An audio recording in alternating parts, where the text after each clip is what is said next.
Muy buenas figurantes, o como sea que vayamos a llamar a nuestra distinguida audiencia. Mi nombre es Murnau y me gusta hablar de contextos socioculturales de las cosas. Rezad porque no os acabe hablando de sincretismo. Por si habéis vivido los últimos 20 años bajo una piedra, están de moda los superhéroes. Desde 2008 estamos viendo película de superhéroes anual y desde 2012-13 hay 2 películas al año. Y por supuesto, cuando tenemos algo grande que triunfa, siempre tenemos a gente que intenta copiarle. De manera paralela al crecimiento de estas películas de Disney ha surgido todo el DCEU, que Warner claramente no ha sabido gestionar adecuadamente. Snyder Cut, problemas serios de masculinidad tóxica. De todos modos, hemos venido a hablar de superhéroes. ¿Qué consideramos un superhéroe realmente en el cine? ¿Tenemos un arquetipo como tal? Podríamos decir que sí. Normalmente se suele representar un hombre súper musculado en unas mallas de licra súper sensuales, con poderes que se salen de lo humano conocido, pero además se les añade un gran factor que es el tema de la responsabilidad, los valores éticos, salvar a la humanidad, el bien común. Pero yo me planteo, ¿este arquetipo, estas características de personajes son nuevas? Quiero decir, se está hablando mucho de cine de superhéroes en la escena actual. Es la primera vez que vemos un gran fenómeno cultural estructural dentro del cine. En el género del western tenemos una primera etapa relacionada con los pioneros y la conquista del oeste. Más adelante una segunda etapa que hablaba de los grandes relatos épicos entre los 30 y los 40. Una tercera etapa de introspección psicológica en los años 50, para dar paso más adelante al afamado western crepuscular, que trata de desmontar todos los mitos del arquetipo del cowboy. Incluso se llega a recrear el estilo en el extranjero. Es el inicio del spaghetti western en Europa. En cuanto al musical, nace con el cine sonoro, con adaptaciones de Broadway, aunque pronto se dará el paso a los musicales escritos para el cine. Cada productora imprime su personalidad dentro de sus propios musicales. En el primer ciclo encontramos una hegemonía de Warner con Busby Berkeley. A finales de los 30 aparece El Mago de Oz, marcando el inicio de la hegemonía de la Metro-Goldwyn-Mayer hasta mediados de los 50. Y entrando en los 60, los números musicales se convierten en un vehículo para hacer avanzar la trama. Los musicales se hacen más caros y ambiciosos. En los años 70, el musical pierde la intención cómica y se traslada a un mundo mental. Hola, Glee. En cuanto al cine de gángsters, en un origen muy primitivo, el gángster nace de la crisis de los años 30. Estos gángsters son narcisistas, desconfiados, celosos, desean el lujo, se rodean de una banda y tienen mommy issues. Son básicamente traperos bien vestidos. Con el Halcón Maltés, en el año 44, se da comienzo a la nueva fase del cine negro, con nuevos arquetipos que han perdurado hasta hace muy poco. El detective privado que se toma la justicia por su mano, los policías corruptos y violentos tentados por el mal, la femme fatal, el demonio es la mujer que corrompe al hombre bueno a cambio de sexo, lo de siempre, y el ciudadano medio que acaba convertido en criminal porque vivimos en una hipodermia. En la última etapa, el gángster es un pobre terito que todo el mundo le trata mal, y su ex está loca. ¿Quién es realmente el villano en esta palabra? El Renacimiento se divide principalmente en 3 etapas. La primera, el 480, como su nombre indica, en el siglo XV, se alza el antropocentrismo en el arte, apoyado por los mecenas, que eran las familias más ricas y poderosas de Florencia. Rescataban el arte clásico y, bueno, estas cosas que ya habéis tenido que estudiar en bachillerato, sí o sí. En el 580, en el siglo XVI, es un momento donde surge con más fuerza el clasicismo. La capital pasa de ser Florencia a ser Roma y son los papas los que encargan las obras. Por tanto, hay un resurgir de las imágenes religiosas y Miguel Ángel se pasa al juego con una mano atada a la espalda. Por último, el manierismo, esa tercera etapa en la que hubo una crisis económica y religiosa, nace la reforma protestante de Lutero y la peña estaba a otras cosas. La iglesia está a tope con empezar con el barroco ya corriendo, que esto se nos va de las manos. En este momento, como no hay dinero, pues intenta copiar lo de las etapas anteriores, pero como mucho más loco y más dramático. Características principales son las de alargar las extremidades del cuerpo humano. O sea que realmente aquí podemos decir que nace el anime. ¿Veis la constante en todo esto, verdad? Este proceso evolutivo es un factor que nos puede indicar la creación de un género. Y eso nos lleva a la pregunta, ¿es el cine de superhéroes un género en sí mismo? Si eres un varón blanco hetero cercano a los 60, la respuesta es sí. Pero estarás demasiado ocupado buscando tu bote de Viagra como para entrar en YouTube a ver que un chaval te cuente movidas sobre superhéroes. Antes de nada, contexto. No tenemos que olvidar que los superhéroes vienen de aquí, de los cómics, y ni siquiera los cómics mantienen un único género estable. Desde su creación allá por los años 20 y solución más adelante de la Segunda Guerra Mundial y sucesivas etapas han ido evolucionando los gustos muchísimo. Tenemos desde los cómics pulp, que hablaban prácticamente solo de terror y ciencia ficción clásica, una ciencia ficción mucho más basada en la ciencia en los años 60, en el gran auge de Marvel. Los cómics de espada y brujería, como Conan, que seguro que os gusta a los que habéis venido a este canal porque las siglas CIS nos molan demasiado. Tenemos cómic policíaco y de espionaje, y si nos ponemos quisquillosos, surrealismo gráfico.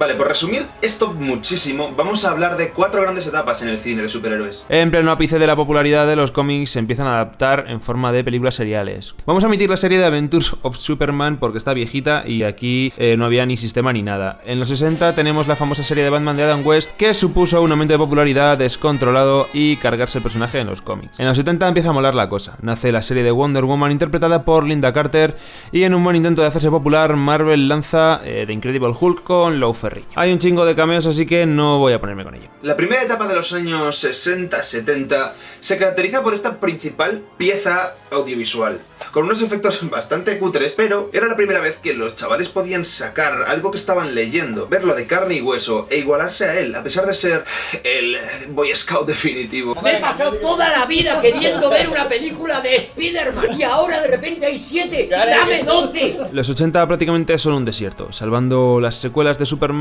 y alguna película menor que roza la parodia. Pasamos rápido por los 80, en lo que no hay absolutamente nada destacable y nos metemos en probablemente la mejor década para los superhéroes, la mejor y la peor.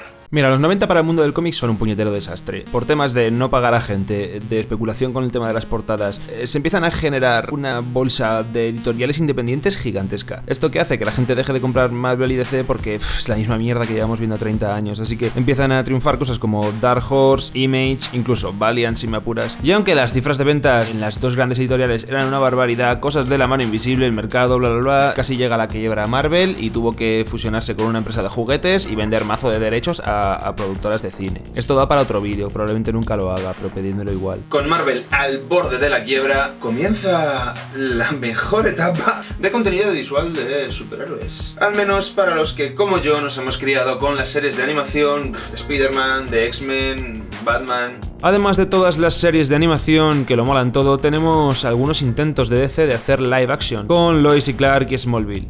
¿Versus Prey? No me suena. En definitiva, las series de animación permitían plasmar literalmente lo que había en un cómic en la pantalla con historias semanales, atraer una población más joven con otros gustos, otras inquietudes a este mundillo superheroico. En los 90 explota el género de superhéroes. En los cómics tienes esa explotación sexual. Aquellos jovencitos que habían empezado a leer cómics con 10-15 años ya eran adultos y lo que necesitaban era ver mujeres en mallas dibujadas por Jim Lee. Armas, cartucheras, bolsillos, metralletas, sombreras, putres, mucha testosterona, pinchos, cosas del infierno.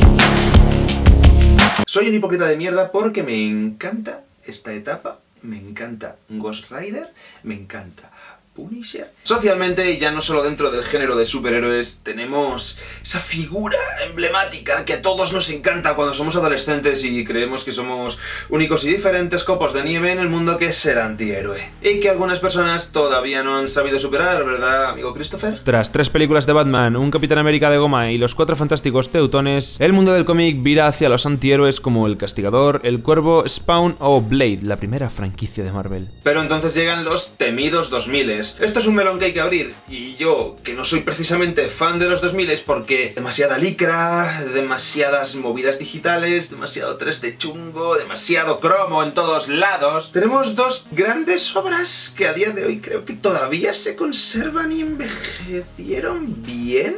Por no hablar de que probablemente una de las mejores películas de superhéroes jamás dirigida se hizo en 2004. En fin, esta etapa para mí es la etapa más gloriosa del cine de superhéroes, pero a la vez también más oscura. Por un lado, Sony, que había comprado esos derechos de Marvel, se podía permitir hacer eso con Spider-Man, atraer a un público joven de nuevo, revitalizar la imagen del trepamuros que llevaba desde los 60 haciendo básicamente las mismas cosas, que si clones, que si simbiontes, que si otra vez clones, que si se muere su novia. Y por otro lado, coger a los X-Men, que eran la franquicia más tocha de los 90, que había vendido más cómics dentro de Marvel antes de estar a punto de quebrar. Darle un lavado de cara absoluto, petarles de cuerazo, el cringe, y construir historias muy interesantes.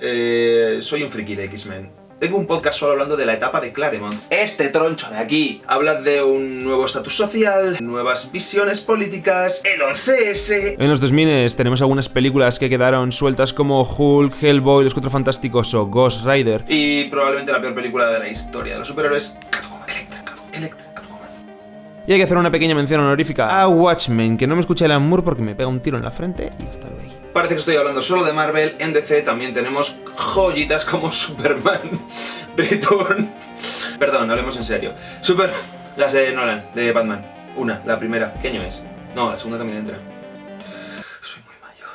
Pero el boom sucede en 2008. Entramos ya en la segunda mitad, en la segunda década de los 2000 y entramos con el acelerador muy fuerte en el UCM. Sale Iron Man. Marvel, los pocos derechos que le quedan, decide aprovecharlos, unificarlos, todos los Vengadores, que era algo que estaba de moda en los 70, darles una lavadita de cara, actualizarlos, aprovechar los cómics de Ultimates y sacar a Iron Man con una armadura que no dejaba nada que desear a nivel de CGI para ser 2008, y sobre todo refrescar las historias de superhéroes. Llegó a un punto en el que tanto lo que estaba contando DC como lo que estaba pasando en X-Men se pasaba a tres pueblos de oscuro, y si algo se caracteriza el UCM es porque tiene muchísimo humor.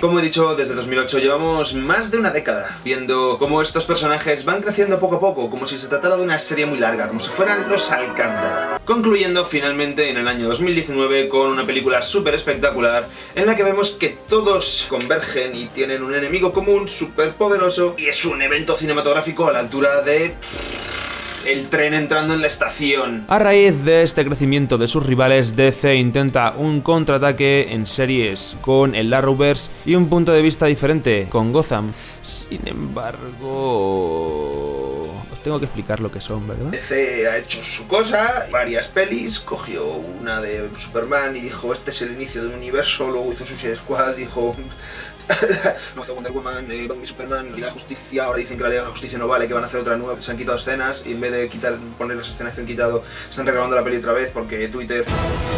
Aquí las películas dejan de tener un solo estilo, por lo tanto deberíamos dejar de hablar de cine de superhéroes y empezar a utilizar el término cine con superhéroes, en el momento en el que las películas renuncian al canon establecido por los cómics de qué consideramos un superhéroe. Digamos que el superhéroe ha trascendido sus características intrínsecas y se ha convertido en una skin intercambiable, como si se tratara del personaje de un videojuego. Es la industria la que ha decidido lanzarnos a la cara productos de cómics que no son de Marvel, como si fueran de Marvel. Películas que no cumplen estos tropos. Mientras que el ratón sigue innovando y vendiéndonos cosas diferentes que la gente sigue encasillando en una sola caja. Es imposible para cualquiera que preste atención y no le paguen por hacer críticas lapidarias para un público boomer, considerar todas las películas de los últimos 5 años como un único género estanco. Considerar Logan, que bebe del western más clásico y se atreve a hablar de conceptos como el determinismo, la condición humana, igual que Ant-Man, que se limita a jajas. Es como meter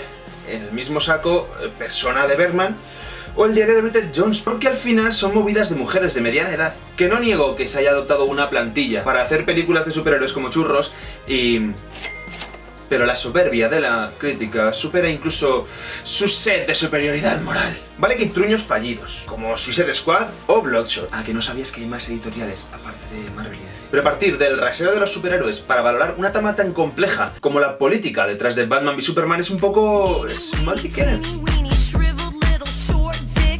Es como la gente que criticaba a Tolkien porque la fantasía es un género infantil, como si el Quijote no fuera el equivalente a Scary Movie de la literatura de la época. Y joder, que se acaba de estrenar WandaVision en Disney Plus, que para cuando este vídeo salga igual se ha acabado la serie ya. Que empieza siendo una sitcom en blanco y negro en 1.33. Necesita algo más para gustarle, señor mayor. Ah, que lo que le jode es que para entender lo verdaderamente buena que es Infinity War ha tenido que mantenerse despierto durante las 20 películas anteriores. Olvidé que es la industria la que tiene que girar en torno a su ojete y no usted adaptarse a un mundo que está cambiando. Venga, buenas noches.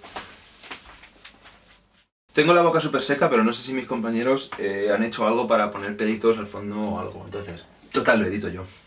Mete un montador en el grupo, dijeron. Todos sabemos que solo existen dos géneros, Zendaya y Harry Styles. Yo solo espero hacerme famoso algún día para poder hacer una review de todos los cómics que tengo y que me regalen más las editoriales. Estoy subido a un trozo de madera. He seteado plano al principio y me he dado cuenta de que no quiero dejar un tercio de aire. Ah, y proponedme temas para hablar más semanas. Es que si no voy a dar una chapa sobre expresionismo alemán de varias horas, entonces cortadme, ¿vale? Cuando veáis que... cortadme.